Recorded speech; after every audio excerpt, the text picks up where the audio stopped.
In a small, quiet village surrounded by dusty roads and old mud houses lived a poor woman named Mariam. Life had never been kind to her, but she carried a gentle heart filled with patience and love. Mariam had only one treasure in her life, her little son Daniel. Daniel was only 3 years old when tragedy struck their small family. Mariam's husband Yusuf worked as a laborer in the nearby town. One cold winter evening, while returning home from work, Yusuf met with a terrible accident on the road. The villagers carried him home, but he had already taken his last breath. At night, Mariam's world collapsed. She sat beside her husband's lifeless body, holding her crying child close to her chest. Tears streamed down her face as she whispered softly, "Don't worry, my son, your mother is here. I will take care of you, no matter how hard life becomes." From that day forward, Mariam's life became a story of endless sacrifice. Mariam had no savings, no land, no support. The only thing she had was courage. Every morning before sunrise, Mariam would wake up, prepare a little food for Daniel, and then walk to the nearby village to work in other people's houses. She washed dishes, she cleaned floors, she carried water. Sometimes she worked in the fields, under the burning sun. Her hands became rough and cracked, but she never complained. Every coin she earned was for Daniel. At night, when she returned home exhausted, Daniel would run toward her with a bright smile. "Mother, you came back." Those words were enough to erase all her pain. She would hug him tightly and say, "Of course, I came back, my son. I will always come back to you." Years slowly passed. Daniel grew into a smart and curious boy. Mariam knew that education was the only way her son could escape poverty. Even though she barely earned enough for food, she decided to send Daniel to school to pay his school fees. Mariam began working even harder. Sometimes she skipped meals, so Daniel could eat properly. Sometimes she sold her own clothes to buy his books, but she never told Daniel about her sacrifices to him. She always smiled. One evening, Daniel came home from school with excitement in his eyes. "Mother, my teacher said I am the best student in the class." Mariam's eyes filled with proud tears. She gently placed her hand on his head and said, "My son, one day you will become a great man. Your life will be better than mine." Daniel smiled. "I will take care of you when I grow up." Mother Mariam believed those words with all her heart. Years passed like the changing seasons. Daniel finished school with excellent grades. His teachers believed he had a bright future. One day the school principal called Mariam to the school. Mariam felt nervous. As she entered the office, the principal smiled warmly. "Your son is very talented. He has been selected for a scholarship program. He can continue his studies in the city." Mariam felt both happiness and fear. The city was far away, but this was Daniel's chance to change his life. That night, she sat beside him and spoke softly. "My son, you must go. This opportunity is a gift from God." Daniel hugged her tightly. "But mother, I will miss you." Mariam smiled through her tears. A mother's happiness is in her child's future. Daniel left for the city a few weeks later, stood on the dusty road watching the bus disappear in the distance. Her heart felt empty, but she whispered quietly, "Go, my son. Chase your dreams." For the first time in years, the little house felt silent. But Mariam kept working and praying for Daniel. Every day, she believed that one day he would return and they would live happily together. However, life had a very different story waiting for her, and the distance between a mother and her son was about to grow much bigger than she ever imagined. Life in the city was completely different from the small village Daniel had grown up in. Tall buildings, crowded streets, and bright lights filled the city. Everything moved quickly and people hardly had time to look at each other at first. Daniel felt lost and alone. He missed the quiet evenings in the village and the warm voice of his mother calling his name. Every night before sleeping, he would look at the small photograph of Mariam that he had brought with him. "I will make you proud." "Mariam," he whispered. Daniel studied very hard at the university. His intelligence quickly caught the attention of his professors. Within a few years, he became one of the best students in his class. Meanwhile, in the village, Mariam continued a simple life. Every morning she woke up early, prayed for her son, and went to work in the fields or in other people's houses.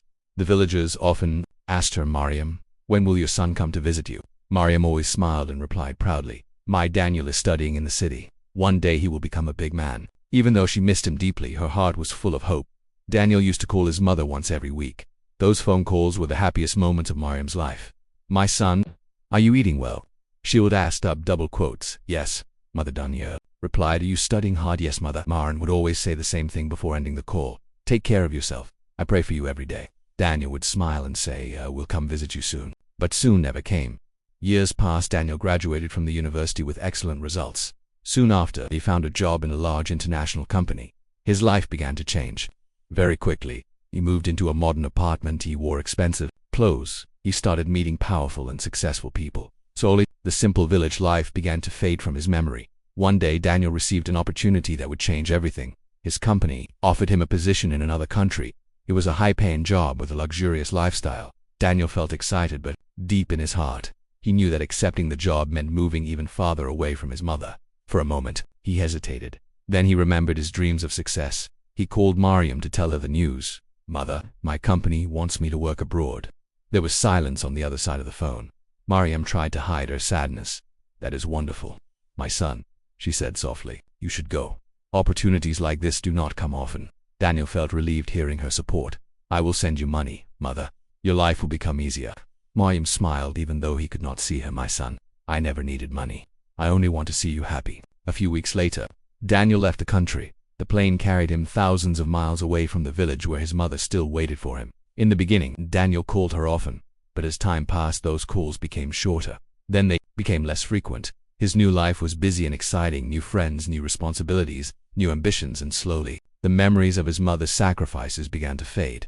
Meanwhile, Mariam grew older, her hair turned gray, her hands trembled with age, but every evening she still sat outside her small house, looking down the dusty road. Sometimes she whispered to herself, "Maybe my son will come today." But the road remained empty. Years later, Daniel became very successful. He was now a wealthy man with a powerful position in the company. He bought a large house, he drove expensive cars, and one day he met a woman named Sophia. Sophia was beautiful, educated, and from a wealthy family. They fell in love quickly. Within a year, they got married. Daniel's new life felt perfect, but in building his new world, he had unknowingly left someone behind. A mother, who was still waiting for her son to come home. Years passed quietly in the small village. The little house where Mariam lived had become older and more fragile. Just like her, the walls had small cracks, and the roof sometimes leaked during heavy rain. But Mariam never complained. She had learned long ago that life was not always easy. What mattered to her most was the hope that one day, her son Daniel would return. Every morning she woke up before sunrise. Her body had become weak with age, but she still tried to do small jobs in the village so she could survive. And the villagers often felt sorry for her. One neighbor, Fatima, would sometimes visit her and bring food. One afternoon, Fatima asked gently, "Mariam, when was the last time Daniel called you?" Mariam paused for a moment. She tried to remember. Maybe 3 months ago. Maybe 4. But she smiled anyway. "He is very busy with his work," she said softly. "Successful people have many responsibilities." Fatima looked at her with sadness, but she did not say anything. Meanwhile, thousands of miles away, Daniel's life had become very different.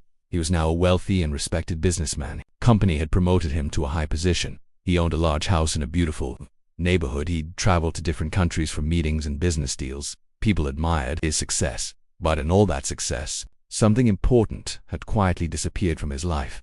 The memory of his mother, Daniel's wife. Sophia came from a rich and modern family. She enjoyed luxury, parties, and social events. Their home was always full of guests, music, and celebration. One evening during dinner, Sophia asked him, "Daniel, do you have any family back home?" Daniel hesitated for a moment. Then he replied casually, "Just my mother in the village." Sophia nodded politely. "Maybe we should visit someday." Daniel shrugged. "Yes, maybe." But deep inside, he felt uncomfortable thinking about the village. It reminded him of poverty, of his old life, and of sacrifices he no longer wanted to remember. Back in the village, Mariam's health slowly began to decline. The years of hard labor had weakened her body. Sometimes she felt dizzy while walking. Sometimes she coughed for hours at night, but she never told Daniel she didn't want to worry him. Instead, she continued waiting every evening. She sat on a small wooden chair outside her house, her eyes fixed on the dusty road leading into the village. Whenever she heard the sound of a car passing by, her heart would beat faster. "Maybe it's my son," she whispered, but every time the car passed without stopping. One cold winter night, Mariam sat alone beside a small lamp inside her house. The wind outside was strong and the air was freezing. She held an old photo of Daniel when he was a little boy in the picture. He was smiling while sitting in her lap. Mariam gently touched the photo and whispered, "My son, do you remember your mother?" Tears slowly rolled down her cheeks. In another country, Daniel was attending a luxurious business party. The hall was filled with rich and powerful people. Music played loudly, and laughter filled the room. Daniel stood among his colleagues, holding a glass in his hand. Everyone congratulated him on his success. "You are truly an inspiration," one businessman said. Daniel smiled proudly, but suddenly his phone vibrated in his pocket. It was a message from the village. For a moment, he thought about checking it. Then someone called his name from across the room. "Daniel, come meet the new investors." He placed the phone back into his pocket. "I'll check it later." he thought, but later never came. That same night, Mariam was lying in her small bed. Her breathing had become heavy. Fatima sat beside her holding her hand. Mariam, we should call Daniel. Fatima said Woriedly. Slowly shook her head. No. Don't disturb him, she whispered. Fatima's eyes filled with tears. But he is your son. Mariam looked toward the door as if she was still waiting. A faint smile appeared on her weak face. My son will come. I know he will. But outside the house, the road remained silent and far away in another country. Daniel was celebrating a life of success, completely unaware that the person who loved him the most was slowly fading away. Winter in the village became colder than ever. The wind blew through the broken windows of Mariam's small house, carrying the quiet sound of loneliness with it. Mariam's body had grown extremely weak. The years of hard work and endless waiting had taken away her strength. She could barely walk now. Most days she stayed in bed, staring at the old wooden door of her house. It was the same door she had looked at for years, hoping to see a son, Daniel, standing there one day. But the door never opened. Her neighbor, Fatima, came every day to check on her. Fatima brought food, warm blankets, and sometimes medicine from the village clinic.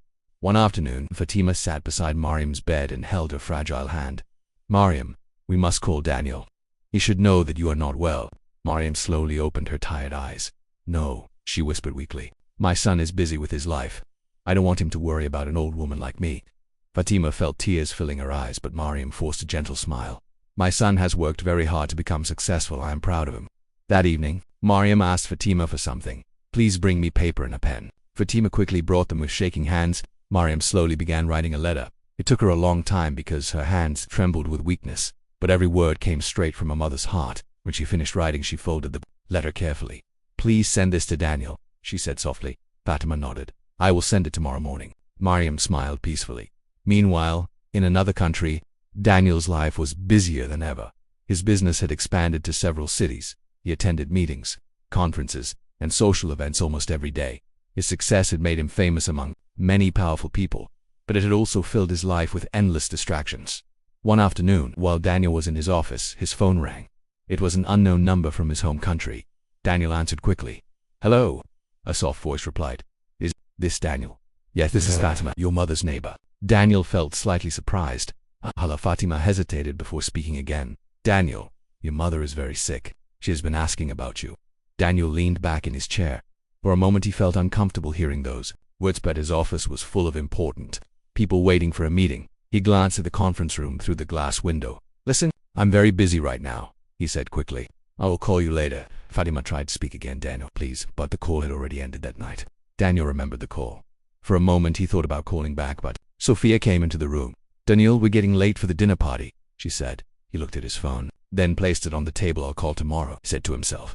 But tomorrow brought new meetings, new business deals, and new responsibilities. Days passed, then weeks, and Daniel never called back. In the village, Mariam's condition became worse. Her breathing became slower. She could barely open her eyes. Fatima sat beside her bed once again. Mariam, I tried to contact Daniel, she said quietly. Mariam slowly turned her head toward the door. Maybe he is on his way, she whispered. Fatima couldn't hold back her tears anymore. She held Mariam's hand tightly. Mariam's eyes looked at the door one last time. A faint smile appeared on her face. My son will come. Those were the last words she spoke. A few moments later, her breathing stopped.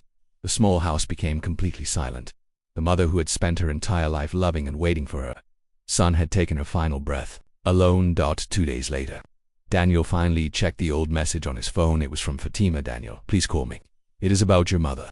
A strange feeling of fear entered his heart. He immediately called the number. Fatima answered. Her voice was heavy with sadness. Daniel, yes. How is my mother? There was a long silence. Then Fatima spoke softly. Your mother passed away 2 days ago. Daniel felt the world suddenly stop around him. His heart began to race. What? Fatima continued.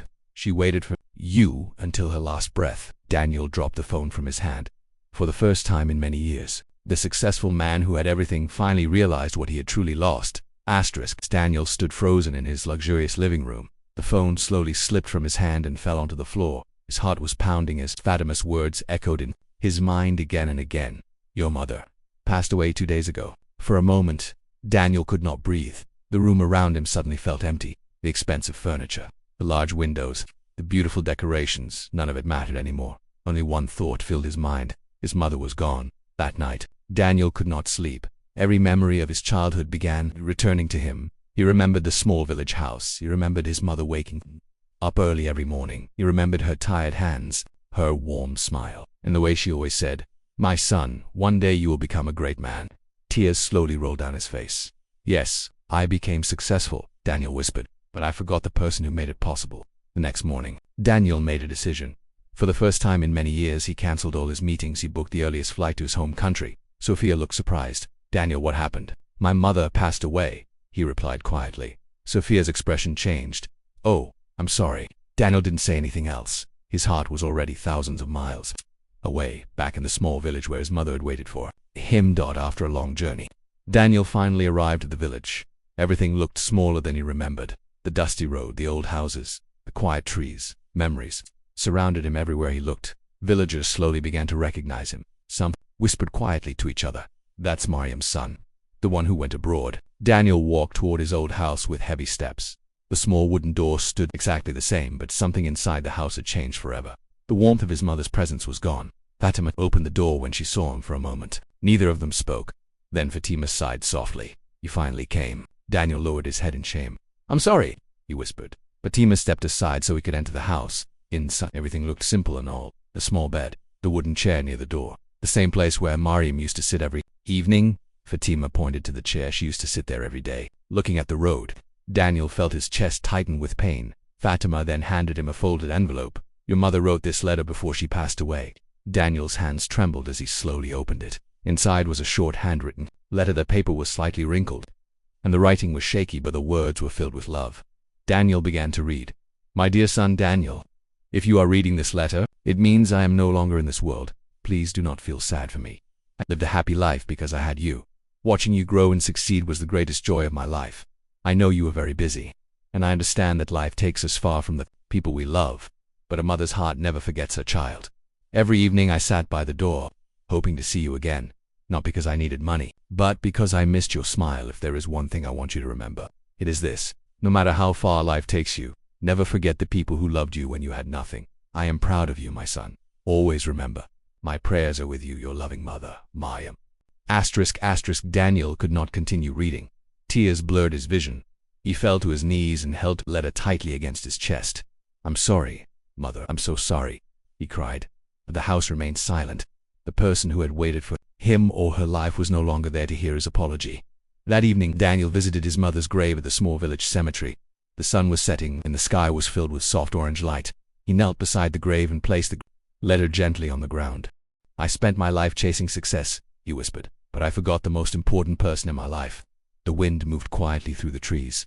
Daniel closed his eyes as tears fell onto the soil. "No amount of wealth can bring you back," he said, "and no success can erase my regret." From that day forward, Daniel's life changed forever. He continued his work and success, but his heart always carried a deep pain.